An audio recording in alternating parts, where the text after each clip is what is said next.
Hi guys, আজকে আমি বানাবো ডিম পরোটা, তাও আবার কোনো রকম মাখা বেলা ছাড়াই। চলো তাহলে দেখে নিই কী করে বানাতে হবে। প্রথমে একটা বাটিতে ময়দা, নুন, জল দিয়ে ব্যাটারটাকে তৈরি করে নেব। ব্যাটার তৈরি করে নিয়েছি। অন্যদিকে একটা বাটিতে ডিম ফাটিয়ে নেব। ডিমের মধ্যে পেঁয়াজ কুচি, টমেটো কুচি, লঙ্কা কুচি মিক্স করা হয়ে গেছে। প্রথমে একটা কড়াইতে সাদা তেল দিয়ে দেব। এবারে ময়দার ব্যাটারটা দিয়ে দেব। এরকম ভাবে ভেজে নিয়েছি। তেল দিয়ে এবারে ডিমটা দিয়ে দেব।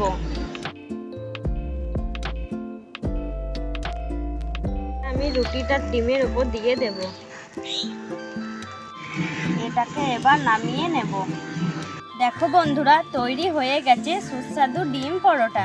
ভিডিওটি যদি ভালো লাগে তাহলে লাইক অ্যান্ড চ্যানেলটিকে সাবস্ক্রাইব করে দেবেন।